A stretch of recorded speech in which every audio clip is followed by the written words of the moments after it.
So ito ka-adventure, medyo minalas tayo, no? May nadaanan tayo at hindi ko alam kung ano yun. Tumalbog ako at ito ang nangyari sa gulong ko. Yan. Yan yung gulong sa likod. Nagkaroon ng bengkong. Hindi lang yan ka-adventure, ito pa. Ito yung gulong sa harap. Yan, nagka-bengkong din at sumisingaw na siya ngayon. So hindi ko alam kung ano gagawin ko dito, no? Mukhang aakayin ko na lang to pa uwi, no? Matindi tong bengkong na to.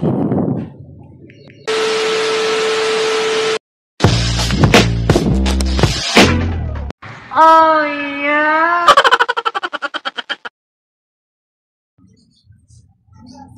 So what is up ka-adventure? Kumusta ang adventure nyo today? So ayan, medyo nagkaroon tayo ng problema, no, sa ating pagdadrive kagabi, no.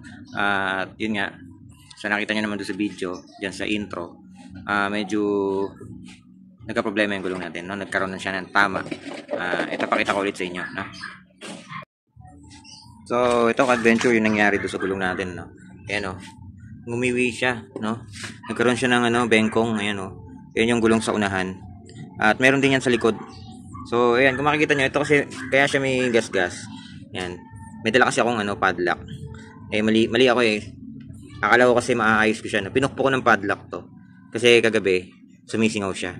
No, kahit hanginan ko, tumatakas yung hangin, no, sumisingaw talaga siya.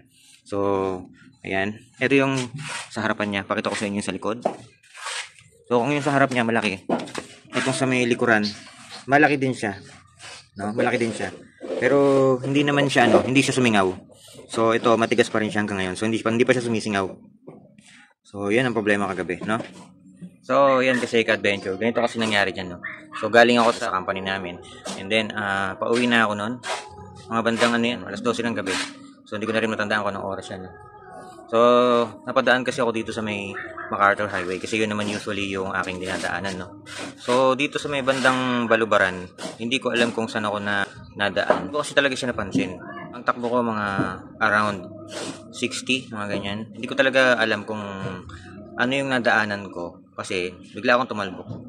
Siguro sa mga pangkaraniwang sitwasyon, yung ganong eksena kapag tumalbog ka. Kasi talagang tumalbog ako. So parang napatayo ako doon sa pagtalbog ko. And then tumama yung tuhod ko dun sa may ng motor, basta umangat ako talaga. So ngayon hindi ko siya pinansin, pero syempre kinabahan ako doon kasi yung mga ganun, pagka tumalbog ka ng ganong kalakas, tendency nun sisemplang ka na, no. Pero yun, salamat sa Diyos dahil hindi naman ako nasemplang. Buti na lang matatag yung pagkakahawa ko doon sa manibela. So hindi rin siya lumiko-liko, hindi lumikot yung manibela. So nagtuloy-tuloy ako ng andar. And then napansin ko na lang na parang bumibigat yung manibela. Bumibigat siya, no? Huminto ako. And then pagtingin ko, malambot na pala yung gulong ko sa unahan. So, ganoon naman pangkaraniwan, no? Kapag bumibigat yung manibela natin sa unahan, flat yung gulong mo. So, kapag ka naman gumigewang yung likod mo, maaaring flat yung likod mo. Yun nga, huminto ako. And then nakita ko na lang na meron palang bengkong yung gulong sa harapan. So, ginawa ko, pinakay ko siya papunta doon sa isang gasolinahan. And then hinanginan ko siya. Yun na nga, doon ko natuklasan na pati pala yung gulong sa likuran may bengkong na rin. Kaya ayun, no, choice ako. Pina-under ko na lang din siya, no, dahan-dahan hanggang sa makauwi ako sa bahay kasi ang layo pa nun. So kung aakayin ko yun, sobrang pagod yun, no. Kaya tinaga ko na lang siya talaga dahan-dahan. So para lang ako naglalakad din. Buti naman na iuwi ko siya dito sa bahay. Nag-post na rin ako sa Facebook, nagtanong na rin ako sa mga kaibigan ko. At yun nga, may nakapagsabi sa akin, diyan sa Caloocan daw, meron daw ayos ng mga ganitong sira ng gulong, no. Yun nga lang daw sabi, may mga nakapagsabi kasi sa akin na nasa 500 daw 'yon. Tapos nagtanong na rin ako ng mga saan pwedeng ipa-machine shop 'yon. And yun nga, sabi, may nagsabi sa akin na abot daw ng mga 1,000 'yon. And syempre, may option na rin ako na tinignan ko na rin sa Shopee kung magkano ang mags kasi baka kailangan na ring palitan. Kaya yun, nag-check na rin ako sa Shopee. And nakakita ko mga 3,800, 3,900, mga ganyan, 4,000. Yun. Tapos nagkaroon na rin ako sa pinsan ko na nagtitinda ng gulong. Yun, shoutout nga pala kay Aris. Nagtitinda siya ng gulong, no. So tinanong ko kung may tinda siyang gulong, kung may tinda siyang mags na pang-click, and meron nga daw. So yun. Pero titignan ko pa rin, no. Check ko pa rin kung ano ba ang magandang gawin. Pero sa ngayon kasi nga hindi ko kasi mapapaandar itong si Red Tube kasi nga yung unahang gulong niya, kahit hanginan ko ng hanginan, talagang sumisingaw. Ngayon titignan ko kung kaya kong remedyohan para kahit man lang makapunta ako sa tindahan ng gulong o sa kung saan man napagawaan ng mugs, madala ko siya kahit paano. So, itong unahang gulong, titignan ko kung may maire-remedyo ko, no? So, nag-research na rin ako, nanood ako sa YouTube kung paano nila ginagawa yung mga DIY na pag-aayos ng mugs. So, ngayon, ipapakita ko sa inyo kung paano ko gagawin yung remedyo, okay? So, bago ko simulan itong pagre-remedyo dito sa unahang gulong, meron muna akong binili at ipapakita ko sa inyo kung ano yung binili ko, okay? So, ito guys yung binili ko, no? Pumunta ako kanina sa bayan, yan, naglakad lang ako. So, bumili ako nito, itong tire sealant, no? Kasi nagtanong din ako kung may nag-aayos ng mugs doon, no? Kaya ayun, naisipan ko bumili na rin ako ng tire sealant kasi nga kung ipapaayos natin yung mugs natin o kung tayo mismo ang magre-remedyo, syempre baka kailangan nating baklasin yung goma, no? Pero kung hindi man, syempre ang mangyayari kasi diyan, kung may tire sealant yung loob nun, sigurado matatapon 'yun. Kaya kailangan natin palitan yung tire sealant na nandun sa gulong natin, no? Bumili ako ng dalawa niyan at 100 lang isa. So, bali 200 yung nabili ko. Tapos ngayon, ito. So, meron akong ito. So, ito goma to. So, rubber mallet siya. At testingin ko kung pwedeng ito ang ipampukpok natin, no? So, pupukpukin ko lang. Yun, kasi ganun lang yung remedyo para lang mahanginan natin yung gulong natin. So, gagamitan ko muna siya nitong rubber mallet, no? Ngayon, kung sakaling hindi uobra itong rubber mallet, meron pang isang option. So, gagamit naman kayo ng martilyo at saka ng kahoy. So, kahit mga 2x2, hindi kasi pwedeng ito, yung mga ganyan, direktan yung pupukin. So, ito nga pala, nagkamali ako kagabi dyan kasi pinukpok ko to ng padlock. Ang problema, hindi pala uubra. So, ayan, nagasgasan pa siya. Ayan o, diba? So, doble-dobling katangahan pa yung ginawa ko. Ayan o, nagasgas pa siya. Diba? So, yan, hindi nyo pwedeng direktang hahampasin ng martilyo yan kasi masisira yan, no? So, ang option dyan, kung hindi nyo gagamitan ng rubber mallet, gamitan niyo ng kahoy at martilyo. So, yung kahoy, ilalatag nyo dito at saka nyo pupukpukan ng martilyo. So, yun. Pero sa ngayon, tingnan muna natin kung kaya nitong rubber mallet, no? So, medyo malaki din to. Kasi nakapanood ako sa YouTube na rubber mallet ang ginamit niya. Okay? So, ayan guys. So, nabaklas ko na to. Ayan. Nabaklas ko na siya. So, ito yung parte. Ayan o. Yung parte may yupi. Ayan. So, pupukpukin ko na siya ngayon. Susubukan ko kung kaya ko, no? Pero pag hindi ko to kaya, ipapagawa na lang natin. Okay?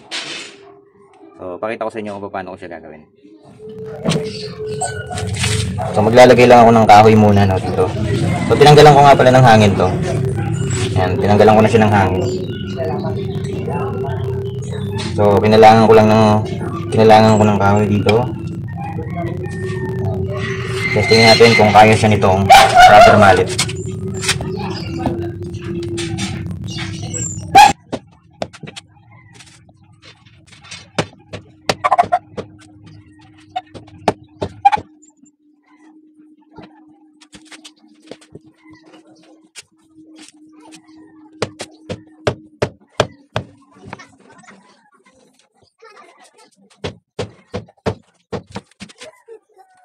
So guys, parang hindi siya kaya ng rubber mallet, ano? Kasi tignan nyo.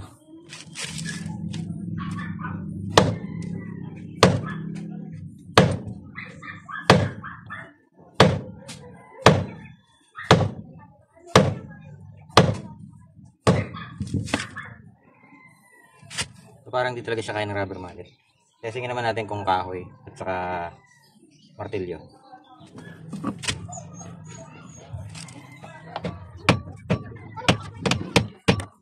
So ayan guys, ayaw umubra ng martilyo at saka ng kahoy.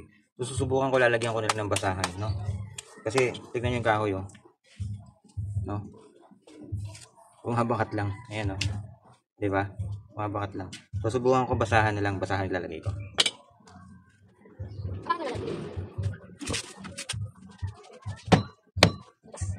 Basahan.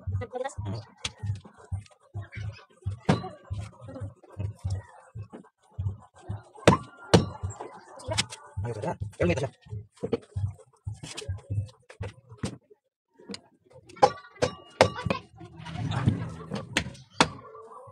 Medyo lumiit na siya. Ayun o.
Then guys, medyo epic build yung yung nangyari dito sa mags natin, no. Hindi ko siya kaya pukpukin na gamit yung martilyo at saka yung kahoy. So matigas itong stock na mags ng ng Honda Click. So hindi ko siya kayang pukpukin ng kahoy at saka martilyo lang Ayoko sanang gamitan ng basahan kasi siguradong tatamaan yung mags niya. Ganun pa man, kailangan kasi matinding puwersa para pukpukin to, no. Kaya eto, tingnan nyo, nagkaroon siya ng mga dents. Ayan, Ayan, nagkaroon siya ng ganyan, Ayan. So pag napuputas na yung basahan, tumatagos na yung martilyo. Kaya yan. So hindi ko recommended yung ganito kung gagawin niyo yung ganito, Hindi ko siya recommended para gawin yung DIY. Kaya ang makakabuti pa dito dali niyo na lang sa professional, doon sa mga machine shop talaga na kayang gumawa ng ganito. So anyway, nag-decide na ako na palitan ito. Nag-order na ako ng kapalit nito. So medyo maganda yung design nung na-order ko. At sa susunod na vlog, yun naman ang iba-vlog natin, okay? So sa ngayon, medyo kahit pa paano naman na ibalik ko ng kaprasos kasi lumiit na yung pinaka-dent niya, lumiit na kumpara do sa una. Lumiit na siya. Ayan, tingnan niyo. Lumiit na siya. So ngayon dadalhin ko na lang muna siya sa vulcanizing shop para pahanginan kasi hindi to kaya ng simpleng pambomba lang. Okay? So tingin ko naman magiging okay na to, hindi na siya sisingaw. And then tatagal pa siya ng ilang araw. So tamang-tama 'yon pagdating ng in-order natin sa Shopee ay mapapalitan na natin to. Okay? So hanggang dito na lang muna ang vlog na to. Maraming salamat sa inyong adventure. Maraming salamat sa pagsama sa akin. So kahit medyo epic fail itong ginawa ko ay yun. Kasi para sa akin lang naman to, ginawan ko lang ng solusyon kasi nga hindi ko mailalayo itong motor kung hindi ko aayusin yung gulong niya. Okay? So, ang hirap kasi babaklasin ko yung dalawang gulong tapos saka ko palang ipapaayos, saka ko ibabalik dito saka para ikabit dito sa bahay, So, mahirap 'yun. So, kailangan mailayo ko itong motor, madala ko doon sa paggawaan kapag papalitan na talaga. Okay? So, hanggang dito na lang muna, adventure. Maraming salamat sa pagsama sa akin. Mag-ingat ka lagi sa kalsada para hindi mangyari sa iyo yung ganito. Okay? So, ka-adventure, lagi mo tatandaan, maging mabuti ka, gawin mo ang tama kahit wala nakakita. Okay? Peace out.